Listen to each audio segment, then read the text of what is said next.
добро пожаловать на мой канал. Меня зовут Нуржигит. Подведем итоги 2024 года.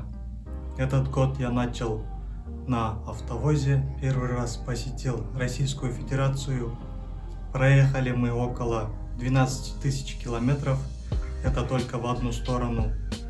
И проехали около 40 городов России. Позже я вставлю маршруты карты.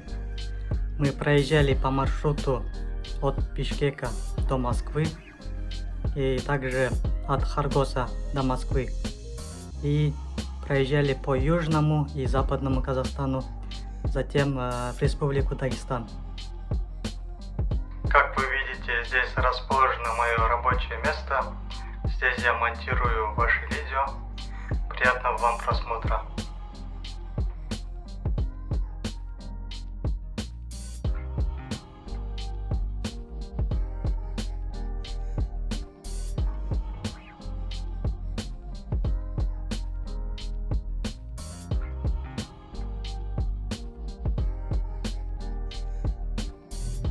Я обычно на этих поездках, как всегда, сажусь через свой город Тараз. Двоюродный брат приезжает по дороге, по пути из Бишкека, и дальше мы едем в Россию. На этой поездке он каким-то образом приехал через Кордай на аварийной покрышке. Видимо, там было повреждение. И случилась вот такая вот ситуация.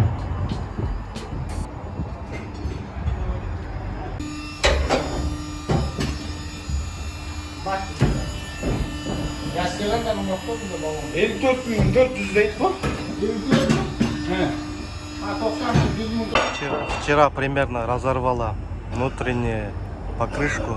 Сейчас заменяем. Это на выходе из Туркестана. Сегодня день второй. Время около 11 утра. Позавтракаем, дальше выедем в сторону Кызылорды. На этой поездке везем BMW X3 серии китайской сборки.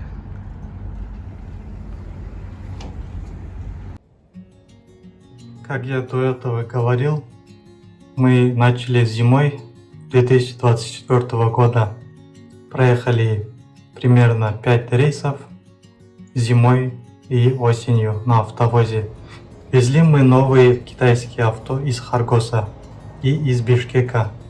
Первые 2 рейса были от Бишкека до Москвы, третий рейс от Бишкека до Республики Дагестан, затем 4-5 рейсы от Харгоса до Москвы. На этих поездках я ездил с моим двоюродным братом. Мы проезжали в России города, такие как Оренбург, Бузулук, Самара, Сызрань, Ульяновск, Дмитриевград. Затем доезжали до новой трассы платной М12 и 800 километров ехали в сторону Москвы. На обратных маршрутах мы ездили от Москвы до Ульяновска, затем Дмитриевград и в таком же порядке через Самару и Оренбург.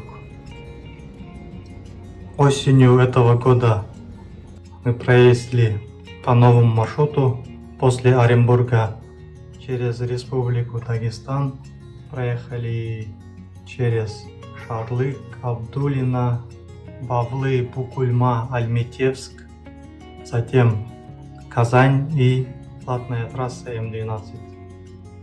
До этого, когда мы проезжали по Южному, затем Западному Казахстану, такие города, как Тараз, Шымкент, Туркестан, Кызылорда, Аральск, Актобе, Уральск, затем Астрахань и Республику Дагестан.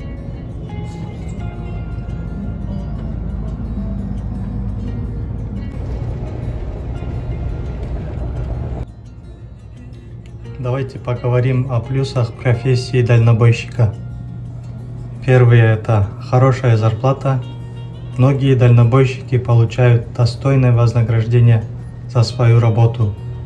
Зарплата зависит от типа маршрута, внутренний или международный, опыта водителя, сложности и продолжительности рейса.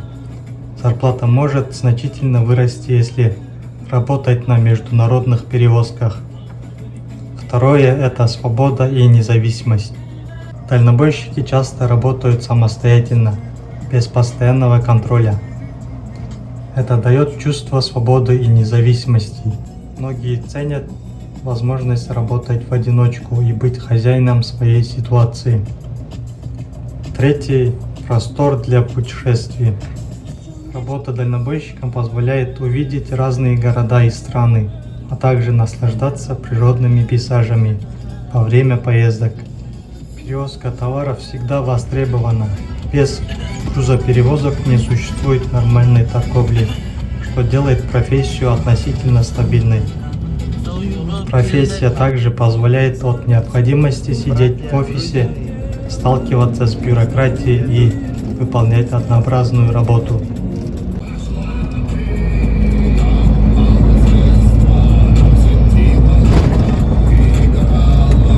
Грузинский автовозы.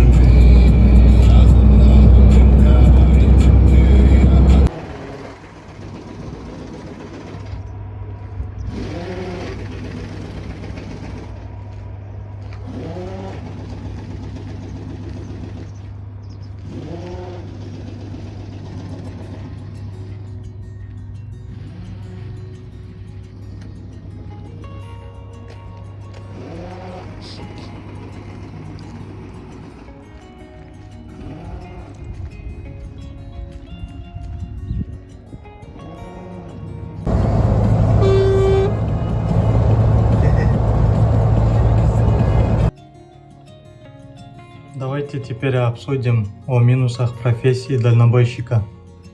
Работа дальнобойщика связана с длительными поездками, которые могут длиться от нескольких дней до нескольких недель. Долгое время за рулем может привести к различным заболеваниям, например, нарушение циркуляции крови, хронические стрессы и бессонница, распространенные проблемы у дальнобойщиков. Работа в условиях дорожного движения всегда сопряжена с рисками погодных условий и так далее. Работа требует гибкости и готовности работать в любые часы. Далеко не всегда удается планировать свой день по обычному расписанию. Часто приходится работать по ночам, в праздники или выходные. Долгие рейсы могут быть психически сложными. Отсутствие общения и одиночество. В некоторых случаях дальнобойщики сталкиваются с проблемами размещения в дороге, особенно в дальних странах. Также с поиском качественного питания и удобств во время остановок.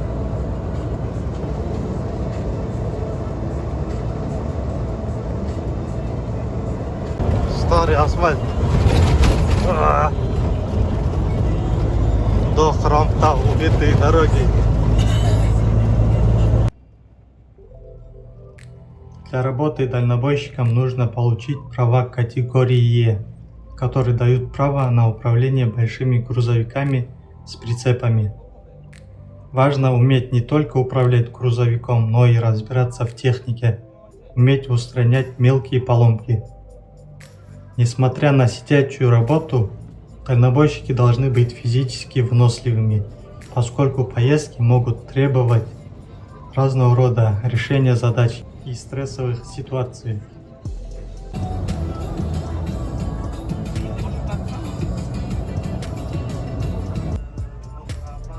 Профессия дальнобойщика автовоза – это специфическая и ответственная работа, связанная с перевозкой автомобилей на дальние расстояния.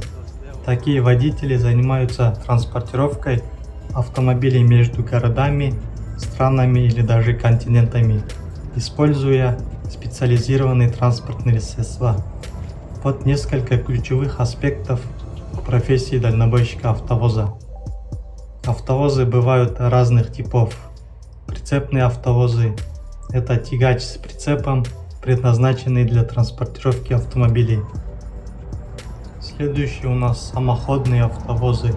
Это автомобили с каркасами для размещения машин. Они могут быть оснащены системой подъема опускания платформ для упрощения процесса загрузки и разгрузки.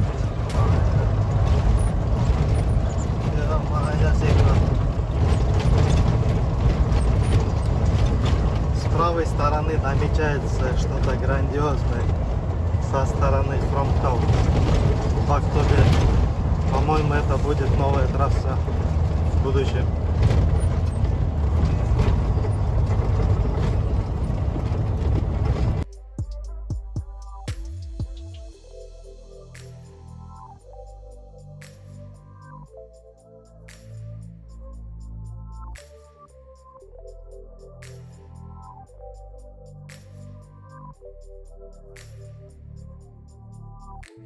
Давайте теперь обсудим о задачах и обязанностях.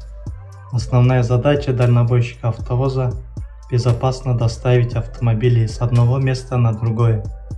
Важно не только правильно разместить машины на платформе, но и обеспечить их защиту от повреждений во время пути. Водитель должен внимательно следить за фиксацией автомобилей, чтобы они не сдвинулись в пути, что может привести к повреждениям. В разных странах требования к дальнобойщикам может отличаться. В некоторых странах, например, в ЕС, существует строгий контроль за количеством часов вождения в день и ограничения по продолжительности работы для предотвращения усталости водителей. На автовозах также доставляют автомобили от производителя или продавца к дилерам, автосалонам, клиентам или на склады. Это могут быть как новые машины, так и подержанные. Следующая тема у нас проблемы с транспортным надзором и ГАИ. При перевозке автомобилей через Казахстан возникают несколько основных проблем, связанных с транспортным надзором и проверками. Рассмотрим их поэтапно. Казахстан, как и многие другие страны, имеет строгие правила по контролю за грузовыми перевозками. Для автовозов важно соблюдать правила по максимальному весу и размерам транспортных средств, установленным на автодорогах Казахстана. Нарушения этих норм могут привести к штрафам и задержке на дороге. Максимальные размеры и вес. Для автовозов существует ограничения по длине, ширине, высоте и массе. Например, максимальная длина автовоза может варьироваться, если транспортные средства не соответствуют этим требованиям, водителю могут быть выставлены штрафы или могут быть потребовать оформления специального разрешения. В Казахстане дальнобойщики могут столкнуться с частыми остановками на постах транспортного контроля. Эти остановки могут быть вызваны случайными проверками, где сотрудники проверяют наличие всех необходимых документов, техническое состояние транспорта и соответствие стандартам безопасности. Проверка документов на границе и в пути. Инспектора могут требовать различные документы, включая разрешение на транзит, документы на транспортные средства, страховки, а также сертификаты о безопасности. На некоторых участках трасс в Казахстане состояние дорог оставляет желать лучшего. Особенно это касается южного и западного Казахстана, где мы проезжали.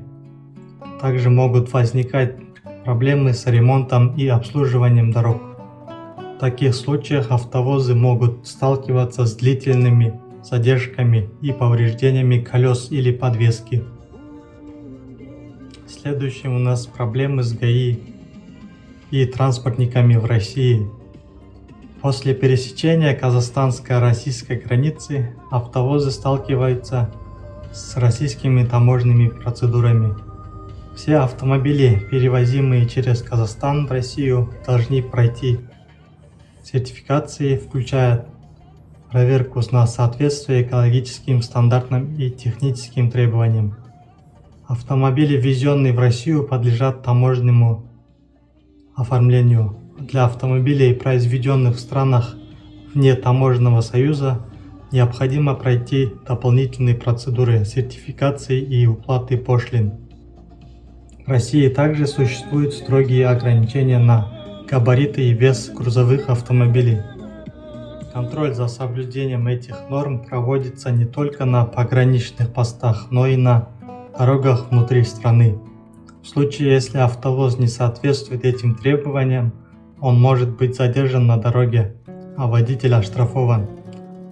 Остановка на постах ГАИ и водители автовозов могут столкнуться с частыми проверками, которые осуществляются на крупных трассах. Здесь проверяют документы, соответствие массы и габаритов транспорта, а также техническое состояние автомобиля. Если автовоз превышает допустимые параметры, он может быть остановлен для дополнительной проверки.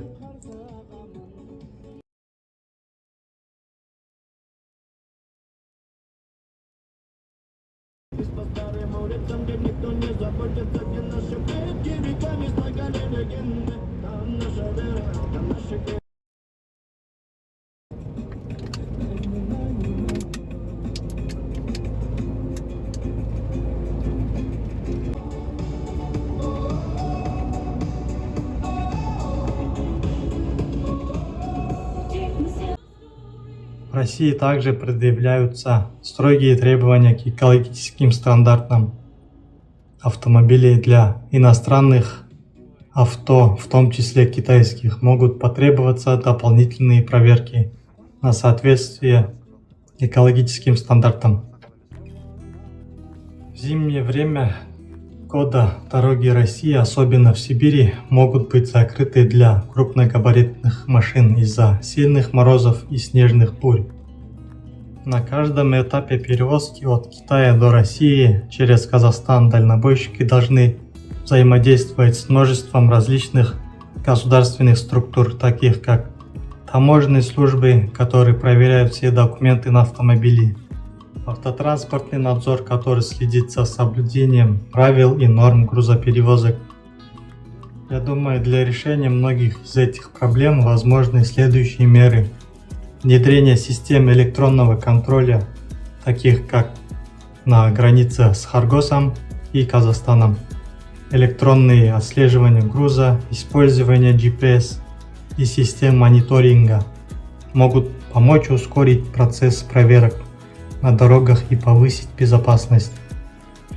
Использование стандартных маршрутов и сертификации, прозрачность в оформлении документов, а также предварительное получение разрешений на транспортировку через Казахстан и Россию может снизить количество задержек и штрафов. Обновление инфраструктуры, улучшение дорог и строительство специализированных пунктов контроля и сервиса для дальнобойщиков может существенно облегчить перевозку через Казахстан и Россию. Перевозка автомобилей из Китая в Россию через Казахстан представляет собой сложный и многоступенчатый процесс, который требует тщательного соблюдения всех норм и правил, как с точки зрения транспортного законодательства, так и с точки зрения технических требований, проблем с ГАИ, транспортным надзором, а также таможенные процедуры и дорожные условия могут значительно замедлить доставку и увеличить затраты. Однако при должной подготовке и соблюдении всех требований процесс может быть эффективным и безопасным.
дорога М12, Казань, Москва, 800 километров. Вот такое вот освещение до конца.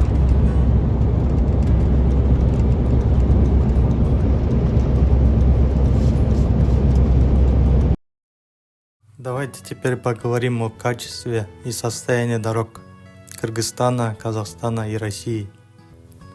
Дороги в Кыргызстане разнообразны по состоянию. Большая часть крупных трасс, таких как Бишкек-Ош, улучшены, но в отдаленных районах дороги могут быть в плохом состоянии, особенно в горных районах. Состояние на некоторых участках могут быть выбоины, ямы, отсутствие асфальта, что делает движение более сложным. В Казахстане большинство крупных трасс находятся в хорошем состоянии, особенно в центральных и северных частях. В то же время в южных и восточных регионах некоторые дороги требуют ремонта. В России состояние дорог сильно зависит от региона. В европейской части, например, М5, М10, М12, дороги чаще всего хорошего качества. В отдаленных районах, например, на севере или в Сибири, может быть гораздо хуже. В крупных городах дороги обычно хорошего качества, но в сельской местности могут быть проблемные участки.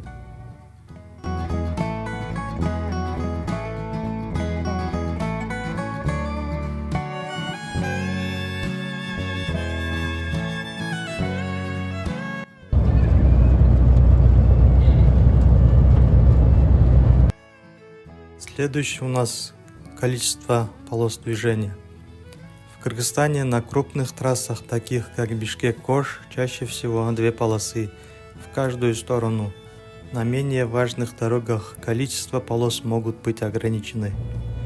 На главных трассах Казахстана часто можно встретить 2 полосы в каждую сторону, особенно на самых загруженных участках. В отдаленных районах может быть только 1 полоса в каждую сторону. В России на крупных магистралях, таких как М4, М12, М10, есть по 4 полосы в каждую сторону. В сельской местности встречаются участки с 1 полосой, но на федеральных трассах обычно 2 полосы. Следующая тема у нас платные и бесплатные дороги.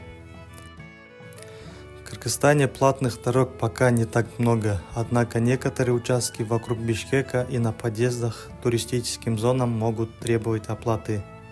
Преимущественно дороги бесплатные, особенно в сельской местности. В Казахстане несколько платных участков на крупных магистралях, например, Харгос, Алматы и так далее.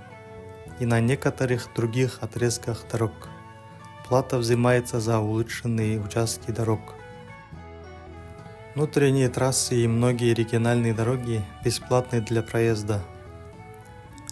В России активно развивает сеть платных дорог, особенно в центральной части и на трассах, соединяющих крупные города, например, трасса Москва, Санкт-Петербург, Казань. Также есть несколько платных участков вокруг крупных городов. Большинство дорог в России бесплатны, но состояние этих дорог может быть значительно хуже по сравнению с платными. Следующее у нас место для отдыха, АЗС и зоны отдыха. На крупных трассах имеется достаточное количество автозаправочных станций, но в удаленных районах их может быть недостаточно. В Кыргызстане на крупных трассах имеет достаточное количество автозаправочных станций, но в удаленных районах их может быть недостаточно. АЗС часто не имеют современных удобств. В некоторых местах встречаются зоны отдыха, но они ограничены и не всегда оборудованы должным образом. В Казахстане сеть АЗС хорошо развита на основных трассах, особенно вблизи крупных городов. В отдаленных местах может быть сложнее найти заправку. На главных трассах часто есть зоны отдыха с кафе и туалетами, но в некоторых регионах они могут быть менее частыми. АЗС в России развиты хорошо, особенно на платных трассах и в крупных городах. На федеральных трассах сервис хороший, но в некоторых районах, особенно удаленных, заправки могут быть менее доступны. На крупных трассах и платных участках обычно есть комфортные зоны отдыха с туалетами, кафе и местами для стоянки.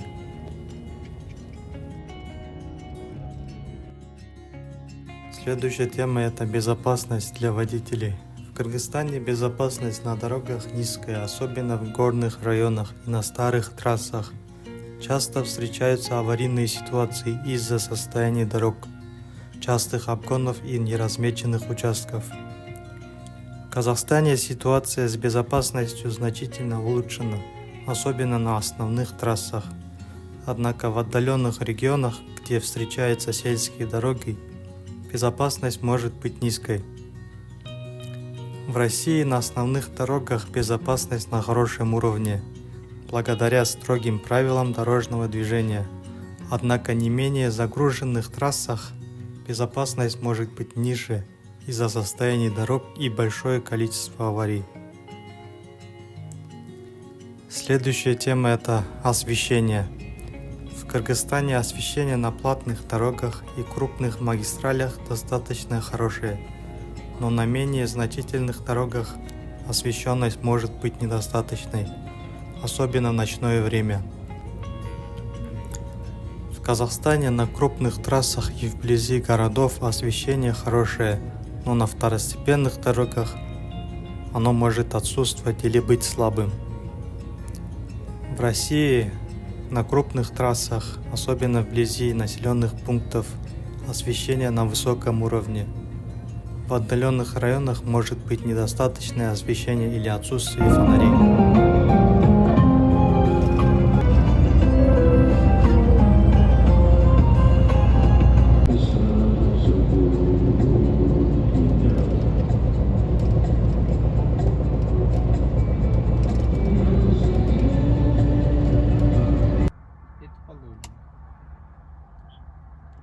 Ужин.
День 6. Сегодня будем разгружать автовоз 6 BMW X3 китайской сборки. Город Одинцово.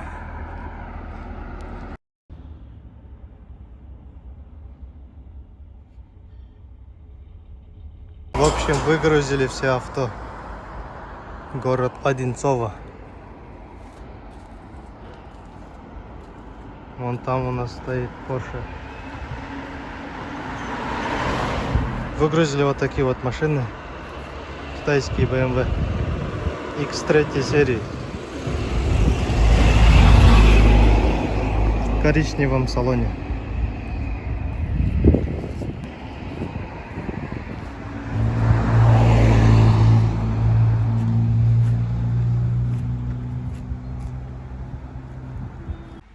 Вот так выглядит салон новой BMW X3 серии.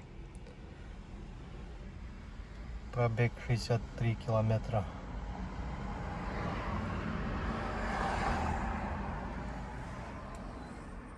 Задний салон. Люк.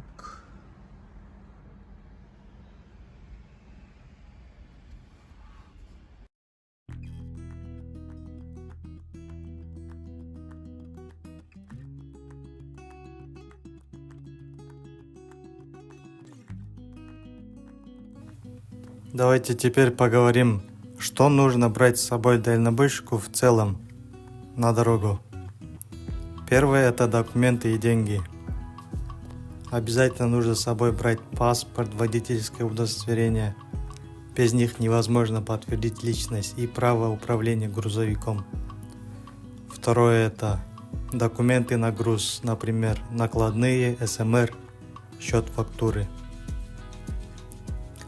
Следующее — это наличные деньги на непредвиденные расходы, АЗС, парковки, кафе. Затем банковские карты и мобильные платежи, но они могут не всегда работать. 2 телефона, основной и запасной, выключенные для экономии батареи. Зарядные устройства, автомобильное и бытовое. Второе. Одежда и обувь, рабочая форма. Несколько комплектов рабочей одежды, джинсы, брюки, футболки, рубашки, толстовки. Утепленная куртка для холодной погоды, стальной носок, ботинки и рабочие перчатки. И особенно светоотражающий жилет и защитные очки. Затем одежда для отдыха, спортивная или повседневная одежда для остановок в придорожных кафе или гостиницах. Теплая пижама и тапочки, сланцы для душа. Запасные носки и нижнее белье минимум на неделю. Третье — это личные и гигиенические принадлежности.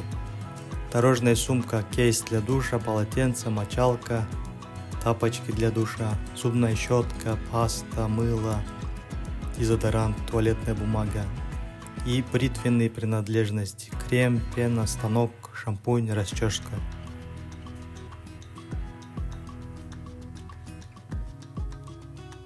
Затем аптечка, обезболивающие средства от простуды и аллергии, перевязочные материалы, стерильные бинты, пластыри, жгут, антисептик, личные медикаменты и витамины.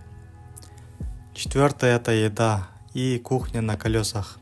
Быстро растворимые и долго хранящиеся продукты, например, консервы, тушенка, крупы, макароны, соль, сахар, чай, кофе, орехи, батончики, сухофрукты, снеки, протеиновые батончики или замороженные фрукты. Затем посуда и оборудование. Из них мини-набор посуды: кружка, тарелка, ложка, вилка, нож, медленный электрический или переносной газовый плиточный нагреватель и базовый набор посуды. Затем холодильник, автохолодильник при наличии и емкость для воды. Пятое — это инструменты и запчасти. Набор ключей, разводной, торцевой, отвертки, молоток, плоскогубцы, домкрат, баллонный ключ, запасное колесо или ремкомплект шин. Провода, крокодилы для прикуривания, фонарики и запасные батарейки. Шестое — это безопасность и экстренные наборы. Огнетушители, знак аварийной остановки, треугольники, конусы, аптечка, то, что я описал выше, и аварийный жилет. Многофункциональный нож, свисток, дорожные конусы или сигнальные лампы. Седьмое – это техника и развлечения. GPS-навигатор с загруженными оффлайн-картами и бумажный атлас дорог. Ноутбук, планшет с фильмами и запасной музыки на флешке. Зарядные кабели, пауэрбанки, переходники.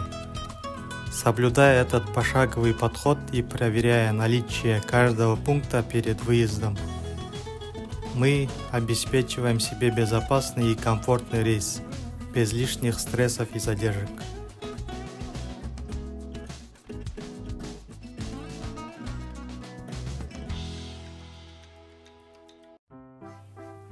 Давайте теперь поговорим о разнице дальнобоя в Европе, Америке и в СНГ шаг за шагом. Первое – это лицензирование и квалификация. В Европе профессиональные водители грузовиков свыше 3,5 тонны обязаны иметь драйвер SPC, первоначальная квалификация, и 35 часов периодического обучения каждые 5 лет.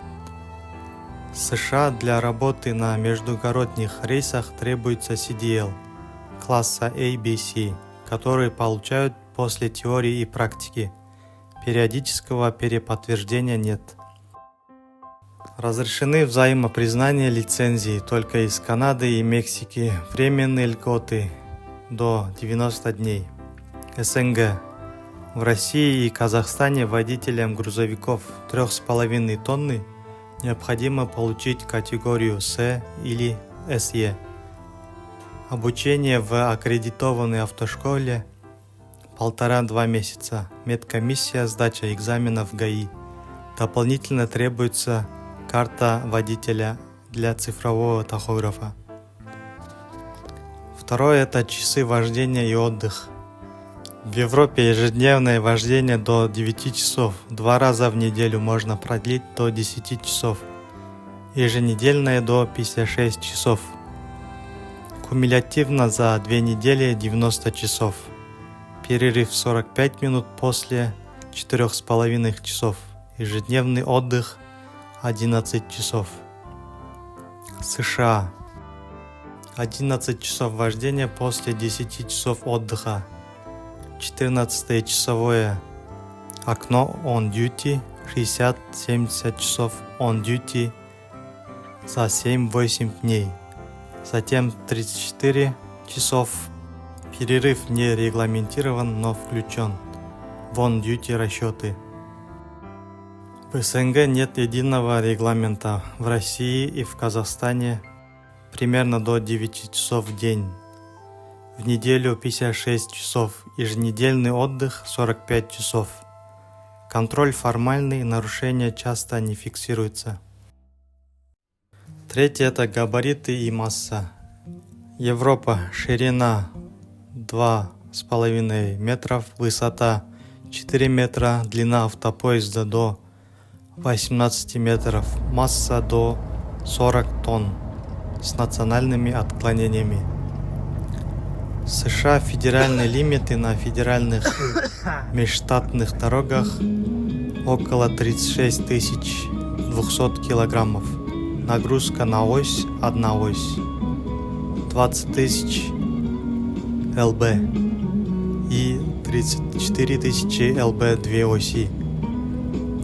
Длина до 53 футов, 16 метров на прицепы. В СНГ в России цифровой тахограф обязателен.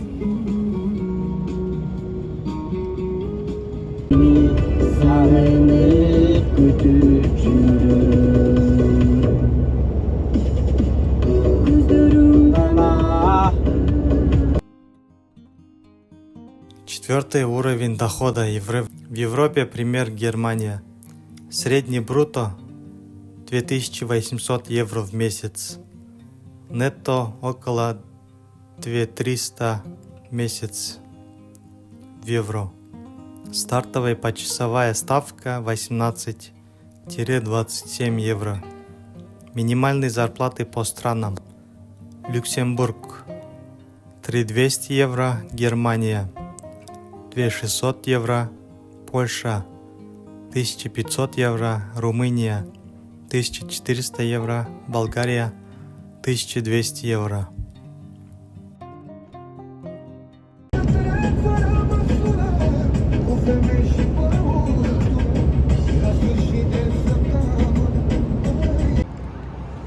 Остановились заправить наш автовоз. Еле когда тянули на минимальном баке с Москвы. Я раньше на этих заправках вроде не замечал или не было. Вот такие вот одноразовые перчатки. Рядом салфетки есть. Заправляешь спокойно. И руки не пачкаются.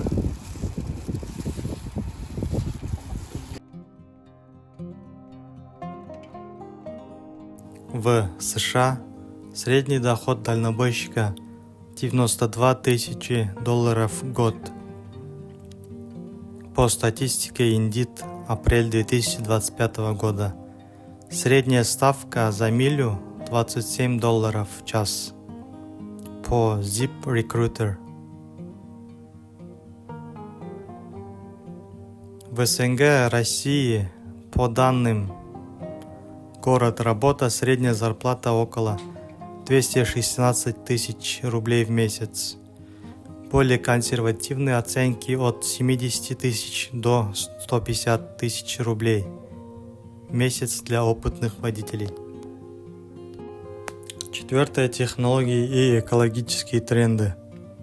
Китайский сегмент тяжелых грузовиков в 2024 году почти полностью перешел на электротягу, около 94%.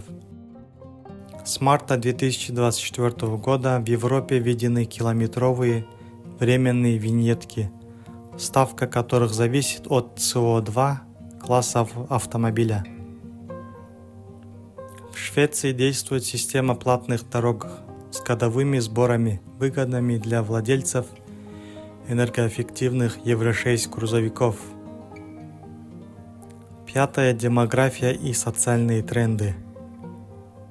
Женщины составляют около 6% водителей грузовиков в США. В Австралии доля женщин-дальнобойщиков составляет примерно 6%. Пятое. Инфраструктура и безопасность. В Европе развитая сеть оборудованных стоянок, туалеты, душевые, кафе, магазины, зоны отдыха каждые 50 километров. Система взимания платы Евровигнет, Нидерланды, Швеция, Люксембург и национальные электронные талоны по новым правилам с учетом выбросов СО2. В США большинство автомагистралей Interstate бесплатны. Федеральный запрет на новые платные участки. Однако в 38 штатах есть отдельные платные дороги, мосты. Планируется система National Pass для единого транспондера. Безопасные зоны отдыха регулируются без коммерческих точек, лишь туалеты и автоматы.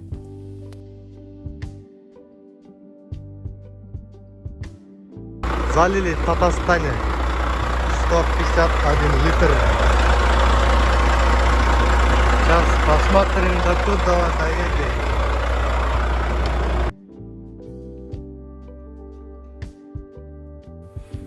В СНГ инфраструктура менее развита, мало оборудованных стоянок, часто без удобств, платные участки лишь на отдельных трассах, например, М11, М12, контроль за соблюдением режима и парковками слабый. Таким образом, несмотря на схожие базовые потребности водителей, важнейшие различия между регионами заключаются в степени централизации норм, уровне контроля, техническом оснащении и экономических условиях, что в целом определяет специфику профессии дальнобойщика в Европе, США и СНГ. Следующая тема, давайте обсудим о дорогах мира и дальнобойщиках. Первое. Глобальные масштабы и дефицит водителей. В Австралии на начало 2025 года заявлено почти 28 свободных мест для дальнобойщиков. Почти половина водителей старше 55 лет и более 21% ожидают выхода на пенсию к 2029 года. Второе – региональное разнообразие. В Европе женщины составляют лишь около 4% всех профессиональных водителей грузовиков. С мая 2024 года в Евросоюзе вступили в силу новые стандарты СО2 выбросов для тяжелых грузовиков, по которым ставка платы за виньетку теперь зависит от экологического класса автомобиля. В Китае в 2024 году чисто электрические тяжелые грузовики заняли 94% всех продаж в сегменте, а модели на сжиженном природном газе около 42% рынка тяжелых автомобилей.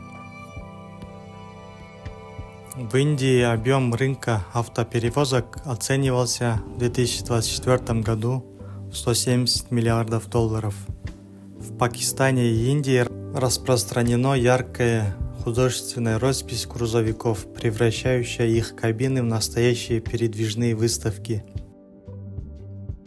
В Австралии, по данным на 2024 году, работает около 185 тысяч водителей грузовиков, из которых 6% женщины. Недельная зарплата составляет около 1780 австралийских долларов.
Dvornik çür. Görmeyelim. Elimde büyük bitkin mi? Hani asfalt değil. O avtomoz var ya.